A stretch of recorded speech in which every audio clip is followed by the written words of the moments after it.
to the Momnificent Podcast. This is the place where we help parents live a happy, healthy life with their kids. We're going to show you how to connect with your child and help them even in their most difficult moments as we hear from experts in the field. I'm your host, Dr. Karin Jakubowski, an international speaker, public school principal, and former struggling student. The Momnificent Podcast equips parents with science-based strategies to help you live a happy, healthy life with your kids. Welcome. Whether we recognize it or not, all of us have great creative resources within us, and they can help us discover greater happiness. This week's guest is Doug Patton, an industrial designer who was featured on ABC's American Inventor television series and has created more than 300 products in 20 international market categories. His new book, Conquering the Chaos of Creativity, provides a map to help you find your own creative process. He's here to talk about the connection between creativity and happiness and help each of us learn to find our own creative superpowers. Doug, welcome to Momnificent. Karen, thank you very much. I am honored to be here, and I look forward to our discussion on creativity, imagination, and how to inspire not only kids, but parents and also teachers, because creativity and imagination is maybe one of the greatest resources, unused resources, intellectually, emotionally, and spiritually in our lives. And I will, on that point, leave it to you for whatever questions you'd like to discuss.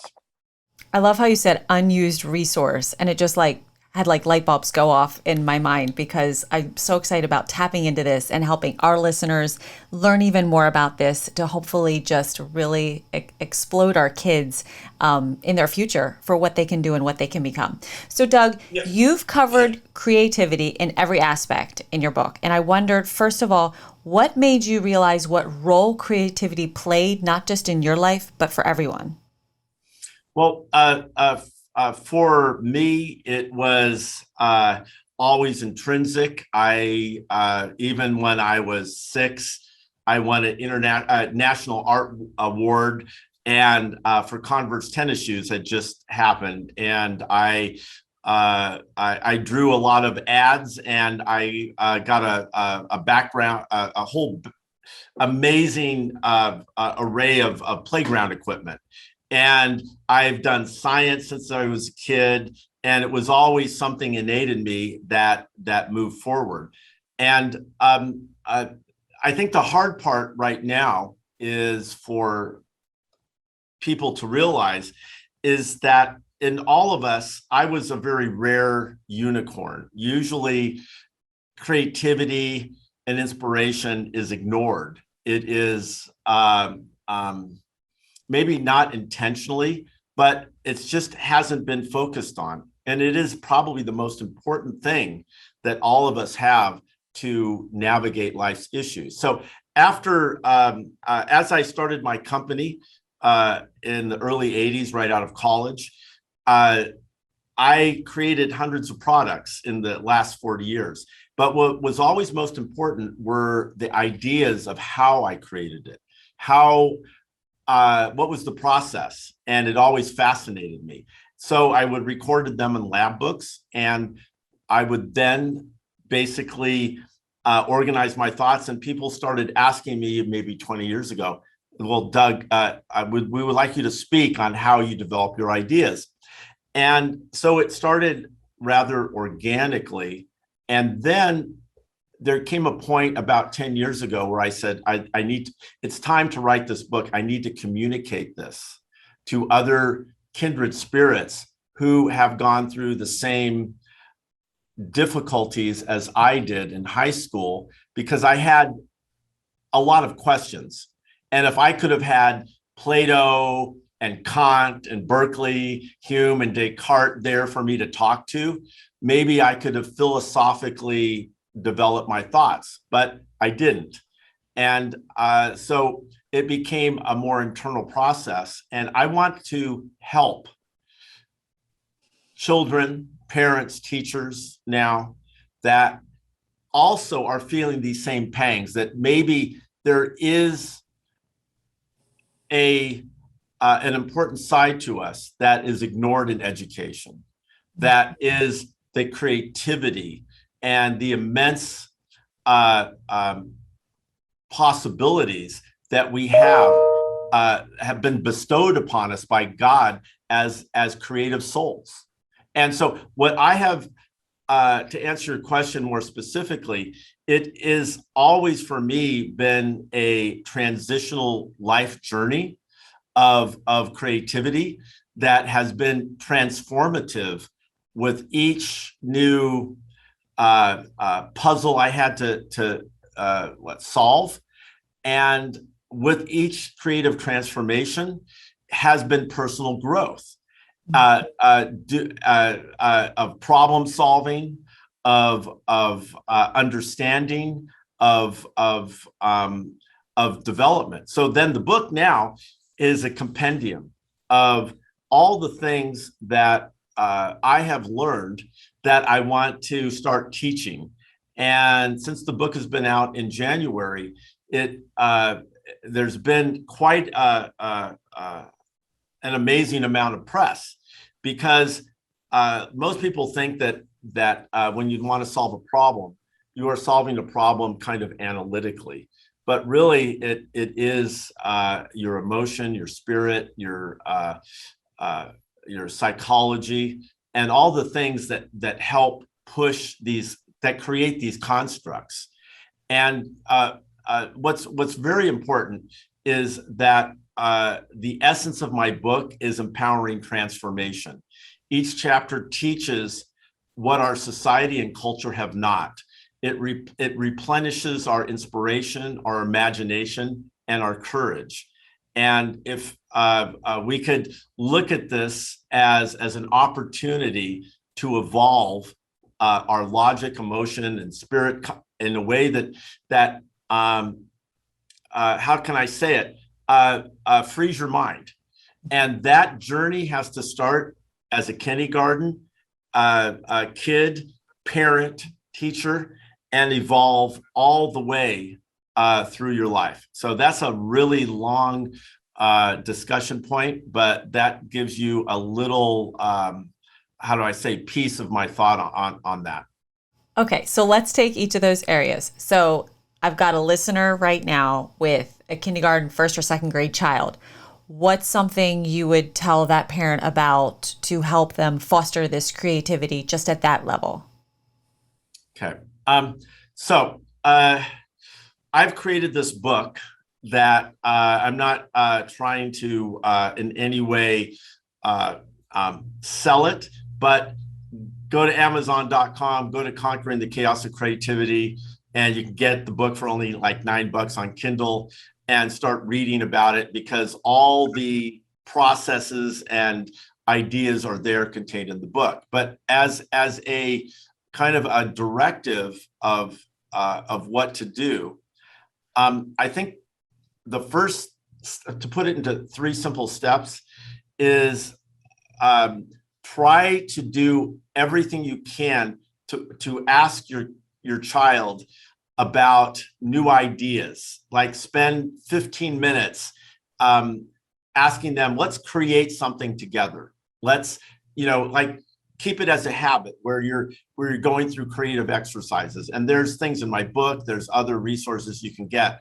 But what's most important, that you facilitate the idea of inventing, of creativity. And one simple third point would be that I did with my kids as they grew up. They watched me invent, and they would sit with me and they said, "Dad, what are you doing?" I said, "Well, I'm trying to invent a new idea to make the operation and the controls in the car easy. Let's go sit in the car." And I said, "What do you think about this?" And kids have an amazing ability to just come up with crazy ideas. Well, take those ideas, no matter how crazy they are, and let's write them down. Let's create that and make that a daily event of creativity. And that's what a parent can do. And, actually, teachers should have 15 minutes for that every day. to go off and say, here's a problem. The problem is that the organization in our classroom is a mess because we do something. Everyone to come back with solutions for ideas. So foster the idea of a problem and a solution. And whatever, no matter how crazy it is, whatever a kid might say, foster that and move that forward. And that process then can be an incredible dynamic. Imagine that going on. I mean, Karen, for you as a principal, if all the kids in your school are taking 15 minutes a day and every teacher has a problem, okay? And maybe as principal, you were to say, okay, all teachers, here's the 15-minute exercise today.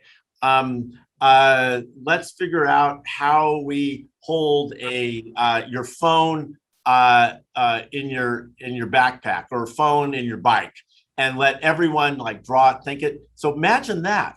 I don't know how many kids in your school, maybe 500 kids or 1,000, and every day, all those ideas, and you post them, and the kids look at them, and you foster that. And then parents, well, hey, parents, what problems do you think there should be? Get a line. I'm just brainstorming right now, which is I always do. Get a line of things where parents are saying, here, you promised me Tuesday they would concentrate on the problem that I thought of, and you put the parent's name, and they're there, and they're saying, we want to think about how to create a better way for our dog to eat out of a dog bowl. I don't know what it is, right? But imagine that. I mean, I'm getting excited right now.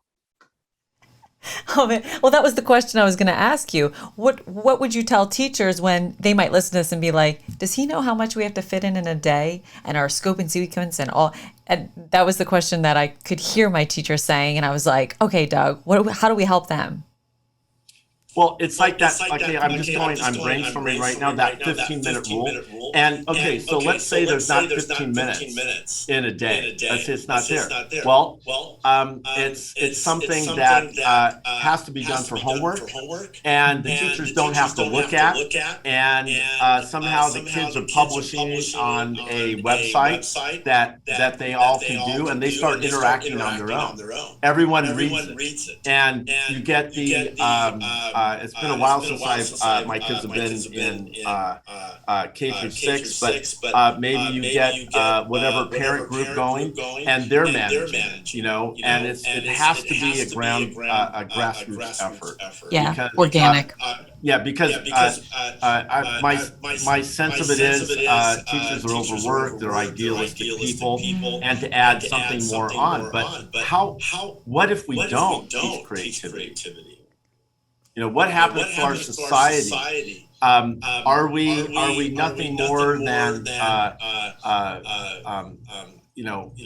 people that learn what is taught to us, and we memorize it, and we go through that process, and we relegate creativity as only the people that do art or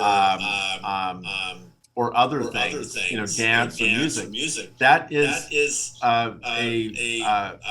creativity is required for us to navigate our lives. To creative problem solving. And there are brilliant minds that that are being undeserved. Like one of my favorite quotes by Einstein is, "Creativity is intelligence having fun."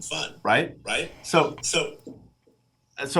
just as I've been speaking with you, we've created ideas right now that take maybe 15 minutes a week. Do teachers have 15 minutes a week to talk about creativity? I mean, absolutely. Yeah, it's incredibly important because we are. I can't tell you, since my book has come out, I've done, I don't know, maybe 40, 50 interviews with a vast cross-section of people. And the sad thing is that people say, I'm not creative. That's just like is a stake in my heart. Mm-hmm. We're all innately. It's almost like saying I'm not human. Right. What happened to get them to the point where they actually think that? Yeah. And Yeah. it is our society, our culture, our education system, not only doesn't educate that, but it ignores it. So people, 90% of all people don't wake up in the morning and feel creative. They are following implementation as opposed to creation. And I think psychologically, it is a rather subjective comment, but it doesn't elevate us unless we're being creative. And there's so many solutions that you can have personally if this ability to create is started as kids. And I really think that there is a tremendous opportunity for teachers, children, and parents to start I'm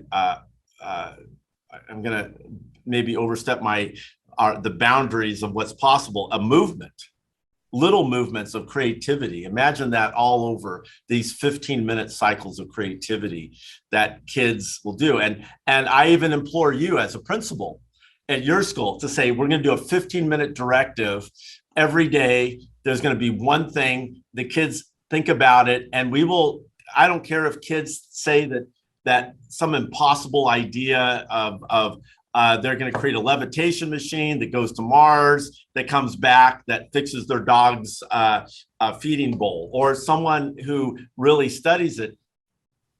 That would be beautiful. And think of how that would be publicized in the world, in the annals of education, that this is going on. And what if someone comes up with a great idea? That could be amazing. Right. Exactly. Because this is where it all starts. That journey is what gets you to these creative inventions that we use in our everyday lives today. That wasn't the first thing that person thought of. Yeah. So now you're saying that universities are reaching out to you. They want to create courses with your content. Like, what are they saying when they're reaching out to you? What's the big aha for them that's drawing them into this work? Well, Lisa Martin, who's the Dean of Science Education at my alma mater, Cal State Long Beach, read my book and came to me and says, I'm teaching 6 classes a semester on what is just maybe one chapter in your book. And because she's realized as the Dean of Science Education that the STEM majors just aren't being taught how to think creatively and visually. And what is even worse, it's a higher percentage for women that are having these blocks. Okay. And so we've met many times, and then she proposed something to me. She said, how about teaching a course based on your book? And I go, oh my Lord. I've already got 6 startup companies. I mean, there are things that will be saving lives. I mean, major medical advancements. I don't have time, but I'm compelled to do it. So I'm creating a syllabus, and we're going to have a class, and the dean of Lisa's going to help teach it with me. I have other people. My editor of my book is going to help, and we're going to venture forth. And it's a dream come true to do that, but it's a burden for someone who's not an educator. I mean, writing my book took me 8 years. Okay, it's 8 years to pull it all together in a way that communicated my thoughts. Now the next level is now I have to take lessons from each chapter and teach it, and I'm working on that. But what's interesting and poignant for you from a K through 5 principal is that people are ending up at universities, the most intelligent people who are studious and focused and are getting high GPAs are not able to think creatively. So we have to go back to where you're at. Karen, and start it there, so that when they're at the university level, it's not this this atrophied a sense of being able to problem solve. Well, Doug, so Ted Dintersmith visited every state in the country to figure out what schools were doing differently for their scores to be improved. And one of the number one takeaways from that book that I took was that the kids were doing STEM activities, creativity, problem solving. It's everything you were saying. And so when I came back to my school with that thought, for 2 years now, we went home in COVID a year ago. Last year was just a wonky year as it was anyway, in and out of school. But I haven't lost that thought, and you're speaking to it. We've got to give these kids that opportunity. Yeah, like my book is kind, in a way, is intended as an alarm clock for life. It's designed to wake you up mentally from your societal slumber, leading you into creativity by fostering self-awareness. And in the journey that we call life, many people have become bored and fallen asleep. And I'm not blaming teachers or parents, but kids haven't engaged in their full capability. So the way I look at it is, a problem is akin to an alarm clock. It is a potential catalyst. And what I want to do is hit, a lot of people might want to hit the snooze button and go back to sleep. And when they're in life, but going back to sleep is easy. It's a comfortable route. You're conditioned to stay asleep. But now there's an opportunity to wake up and break out of the stasis. And there's a moment, and it has to be now, because we are all innately creative. And our one impediment to the development of our creative ability is that creativity is not taught or reinforced in the American public school system. Instead, we are taught to just learn and repeat information. Society is not only ignoring creativity, it is also compelling us not to be creative. In many ways, it takes control of your mind, making it nearly impossible to break out and rediscover life. So as just like a little moment, I want to say that when I was on the American Inventor series on ABC, my son, Sean, was playing in the neighborhood pool one day with all these other kids, and I was watching him. And to my amazement, I heard a kid say, what do you want to be when you grow up? And one of the kids said, I want to be an American inventor. And that's from the show called American Inventor. And in this moment, time stood still, and I was inspired. And I realized that what I was doing had significance. And I could go on and on about how human history tells us that society and politics tend to control us, but truth and creativity is irrepressible. It is evident in the French Revolution, the hippie revolution, however you want to go for it. But my point is that we should all try to be pioneers of change, not just as I told you before our interview, artists and musicians, but it's for everyone. Everyone is inherently creative, and problem solving is the basis of creativity. And it is a way to approach and challenge everything in life with positivity and fun and happis. So I'll get off my soapbox now and okay, because you brought up the happiness part. So this is my question for you. You explained really well in the book about the connection between creativity and happiness. So can you explain to us why using creativity is crucial to us really achieving happiness?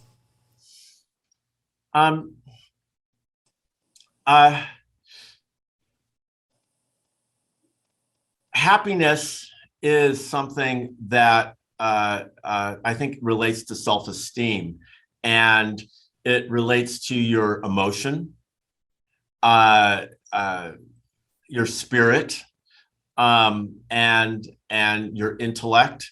It's an amalgamation, right? We all need motivation. We all need inspiration, and creativity helps one's mind overcome challenges. It is a very, very important process to teach people, to teach kids, to teach parents that a problem can be looked at in a new way. It's not something to be depressed about. It's an opportunity for change, right? And happiness in your soul, in your intellect, and in your daily process of waking up in the morning, it's all dealing with how well you can navigate life. And so creativity is an expression of who you are as a person. And to me, happiness is my ability intrinsically to be inspired, be confident, to be courageous. And then also that inspiration has a place in the world, will have an effect in the world. And so creativity and happiness is a inseparable link. But as a parent or as a teacher, we have to understand that fostering creativity and the epiphany, as a perfect example, when a child figures out a problem and they smile and they beam, right? Or they've done something on their own and there's a gain in their ego and their feeling. Well, why can't they feel that always? And one important point, when I was doing my book, I was doing a lot of psychological and neurological correlation of what I've been doing for decades. And documented in my book is many scientific studies that the basal ganglia in your brain emits dopamine when you're going through a creative exercise. I didn't know. I said, I always felt great when I invented some new idea. I go, wow, that is like amazing. Well, your brain has the ability to do the same thing, like when you run or when all these other things happen. There's actually that neurological process. So it's not just happiness is not just relating to creativity. Karen, is not just a psychological thing. It is a physiological thing, and it's been proven in tests. And isn't that amazing? Yeah. And I love how you said, because I listened to you on the podcast, Live Happy Now, which is a podcast I absolutely love listening to. And you were talking about how running, and it doesn't matter what activity you do, but for example, running, sometimes you get your most creative ideas. And when I heard you, I was like, yes, because that happened to me like a couple months ago. I was running and I got like all these ideas in school and how I can handle this situation and that problem. And yeah, so. Yeah, and if I could comment on the running part, I have two of the chapters of my book relate to the physicality of creativity. And one, running, when you run, like I run a lot, I've run since I was in high school, but when you just kind of run in a kind of relaxed, you're not trying to break your 7-minute mile speed in mile time, that I'm trying to do, which with not very good success, but but if you're just running like a slow mile, like a 9-minute mile, just kind of cruising, and if you do that for a while, there's studies that have shown that it puts your mind in the same alpha state as meditation. That's amazing. Yeah, okay. I didn't know that. And I started meditating when I was my first year in college. And when I was stressed, and I met at the time who's now become a prolific figure in meditation. His name Mukta Yandit. He brought Siddha Yoga to the United States. And I grew up in the hippie era. I'm 68, so I'm like a really old guy. So I started meditating, and through the years, and he teaches that it's not just what people think of the physicality of yoga, it's really the mental part. And so there were some great gifts bestowed upon me. And I have an article that just came out this month in a yoga magazine talking about yoga meditation, and it's a really interesting article, and I use that as part of my problem solving process as well, because you can kind of hit this alpha state and think creatively. Well, Doug, we brought a mindfulness coach into my school 2 years ago. She came in 15 minutes once a week for 8 weeks, and the kids were going home and telling their parents about the breathing exercises that she was teaching them. And she does lessons on awareness, like notice your breath, notice your senses, what you hear, you see. Well, I saw such a change in the kids just totally absorbing this. And the data, she took observational data from just the second to fifth graders who could actually like tell how did you feel before and after. 40% of the 250 kids said that they slept better at night. Like 80% said this should be taught to other kids, help them calm down better, help them feel better during their tests. I was so amazed by it, Doug. I went and took 2 courses through Mindful Schools and started teaching it, which is what I got into first before I got into this work of starting the podcast. And the kids still ask me to this day, like to do a breathing or to let's practice that activity together. Is Dr. J going to come in and talk about mindfulness again? They were so absorbed in it. Oh, Doug, it was amazing. And I know you touch on that in your work as well, talking about, how meditation, what aspect of it is in the creative work that you were just saying, and how your brain actually gets that point as if you were meditating. Yeah. So I've got a lot of techniques I've created. I mean, you have to look at my book as a creative toolbox, okay, of hundreds of creative tools. And I try to teach how to use those tools. But for me, it's been a lifetime of experience to understand it.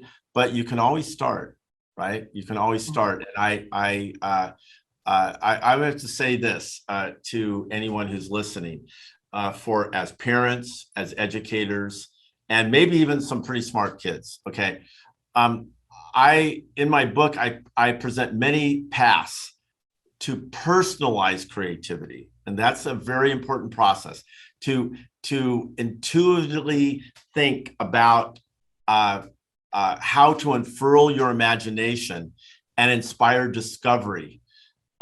That every problem has a solution. Every problem has a solution. Okay, and it really frees your thought processes to think about that anything is possible. And as soon as you get kids, I've taught some classes in 7th and 8th grade. I've helped high school students, and a lot of those high school students have come back and they said this was the most important class, this thing they ever did in high school. Wow. And my son was involved. He started a club called the Invention and Patent Club of Orange County. And of course, I ended up help teaching it, but he got 5 high schools together, and kids came and we invented things. And I was teaching this process, and a lot of kids came back from their parents. They said, this was the most important class. Are you going to teach it again? I said, well, I don't have time. But my son did it as a senior, and you can see how this is not taught. No, and there's not taught. It needs to be taught. It needs people to be. Want it. But every time, even with what you're saying and what I'm saying, these are all these small nuances to show. And again, teachers are overworked. They got too much to do. Kids have too much to do. But like 15 minutes a day, 10 minutes, give it to the parents. There's got to be a way that we start this so our kids are being inspired. It's amazing. Well, what really stopped me dead in my tracks was when I was listening to your interview on the Live Happy Now podcast, and you were saying that to look at the problem, don't just think of solutions for it. Start with just becoming more aware of all aspects of that problem. And it was funny because when I was listening to it, I was on my way to school. We were going to have a meeting on a kid who just really needs a lot of help right now, and we were going to problem solve what to do next with him. And it was interesting because when you said that, instead of me just thinking of solutions of what we can try, because you just said just become more aware of it, and it just opened my mind to think of it more holistically. And that's so hard because I'm so used to people coming to me for an answer, and I got to find the solution. But when you said that, it just made me think differently. And is there anything you want to add to that?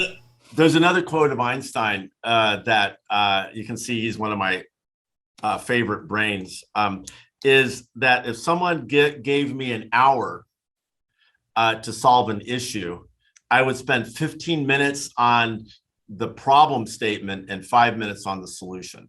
Okay. And I have in my book these 3 basic steps to make you more aware of a problem.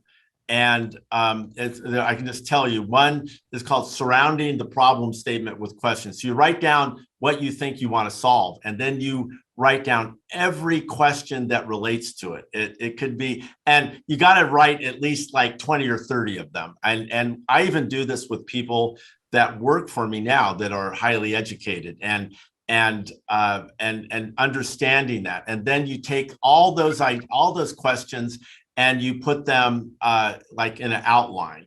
And then from there, you take it to kind of like other things I can't really describe right now. It shows more ways to develop it as you, let's say you're older and you could do more with it and you're more imaginative. One of them is a thought molecule. Like molecules are made of atoms, and each atom is connected with different kind of bonding. It could be covalent bonding, strong bonding, and I teach how there's all these different ways to evolve it, even for the most adept genius scientists who have used some of my ideas. And so what my point is that you become aware and you ask all the questions. Most people, when you ask them, well, what's wrong? What is your problem? And they're not conscious. They're not completely aware of what the problem is. Or you see people trying to say, well, this is what I want to do. Well, you're creating a solution to a problem. They're not even, it's kind of murky, right? So if you have kind of a murky idea of what your problem is, your solution will be murky. So herein is a very obvious prison of thought that most people are, dare I say it, our politicians, our government is immersed in, is this inability to really define it. And to raise this way above education, I was asked a number of years ago to help the U.S. Patent Department through the Secretary of Commerce, Gutierrez, said, Doug, we see what you do. Can you help fix our problems? I go, well, I'm just an inventor. I don't know. And so I was asked if I was patriotic, I would do this. So I started with this rather prolific group of people called the PPAC, Public Patent Advisory Committee. And these are like powerful people in the administration. And they all sat around, they told what they want to do. And they said, well, Doug, what do you know? I said, I have no idea what I'm doing here. I was told if I was patriotic, I'm going to come here. And I would listen. And what I realized in Washington, D.C., people think if they talk about something, that's all they have to do. And we'll form a committee and we'll talk and we'll publish it. So I was listening to this. And then I, out of frustration, created this 500 line process of how I would solve the problems. And they all looked at it and they just thought I was like wacko. But John Dudas, the director of the USPTO, saw it and goes, Doug, you did this? And I go, well, yeah. And tell me about it. And I explained it. He goes, okay, we're implementing it.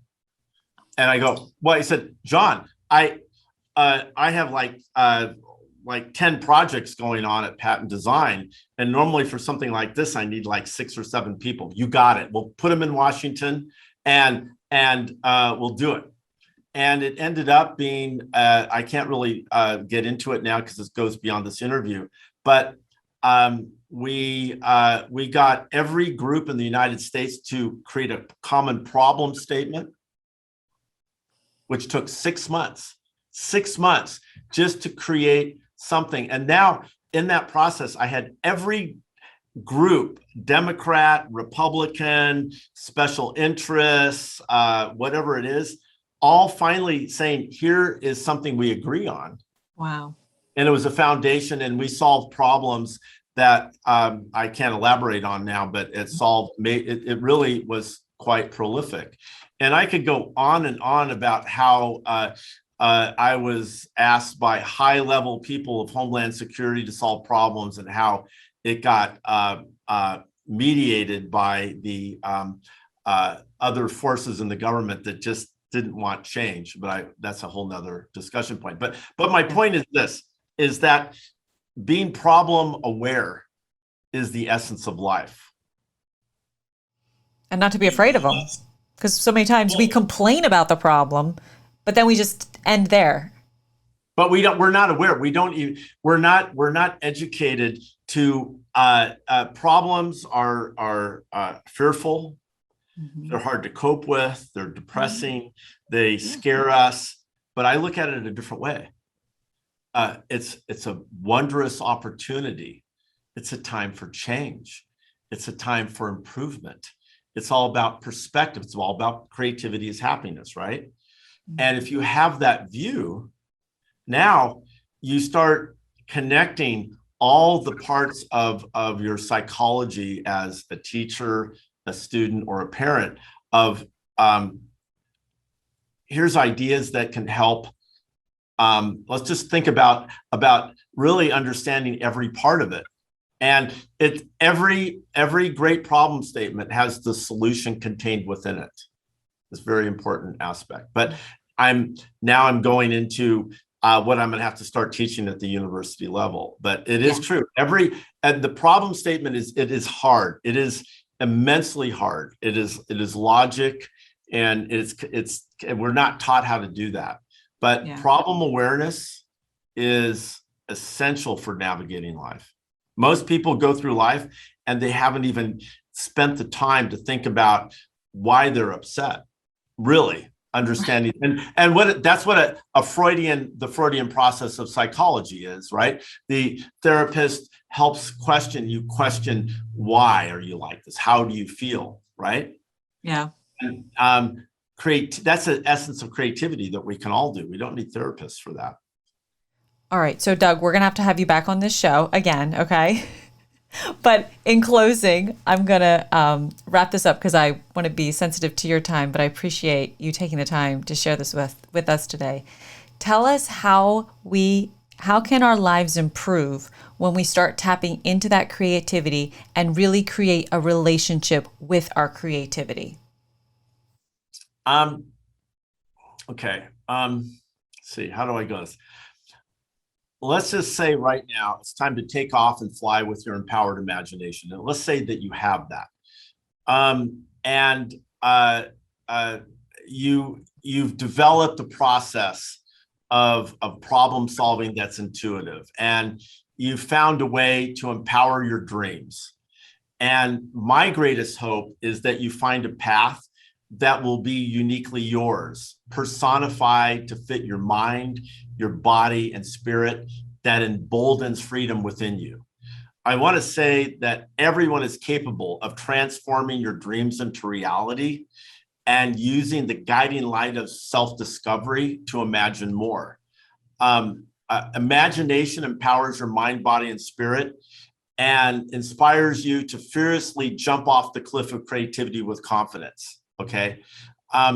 I dream of a day that individuals, society, and our culture will value imagination as it has a rare importance in our world. It is a transformative force capable of fostering immense knowledge, creativity, and action. Your imagination, Karen, may be your most central power you can use to create self-discovery in your life and in the world that you positively affect. And I mean that, for kids, that's a lot of words for kids, but it's the job of parents and teachers to take that aspect of creativity that is fragile, and it must be protected. And it's important to nurture it and empower people's dreams, and show how that they could possibly apply them. The starting sparks of imagination are the soul breaking free from the invisible cage of cultural constraints. So that's one of my thoughts. Imagine, I'll say that again. Yeah, say that again. That the starting sparks of imagination and exploring it are your soul breaking free, those sparks of the invisible cage of cultural constraints that, unfortunately, in our education system is being implemented, not intentionally, but from the lack of the aspect of embracing all the tools of creativity that no one has ever been taught. So by imagining more, you can break the mold and set yourself free. And for a kid, it might just be that 15-minute of inventing some new idea that just allows them to dream and do something new. And that's incredibly important. Yeah. Well, Doug, this is so valuable. Thank you so much for inspiring me as a principal. I'm so excited for all the listeners hearing this, and we can keep sharing this. And I'm excited to go back into my school and share it with my teachers and see how we can implement and create this opportunity for our kids that is lacking and is so needed. And it has the just possibility to just revolutionize their entire world and their life forever. So thank you. Okay. Thanks a lot. Catch you later. Well, that's all we've got for this episode of the Momnificent Podcast. If you enjoyed this episode, I would be honored if you would subscribe and rate if you really liked it. I know wherever you're listening right now, it might not be the best time to leave a comment, but feel free to leave a question, a review, or a comment at any time. And until next time, remember, don't worry, be happy.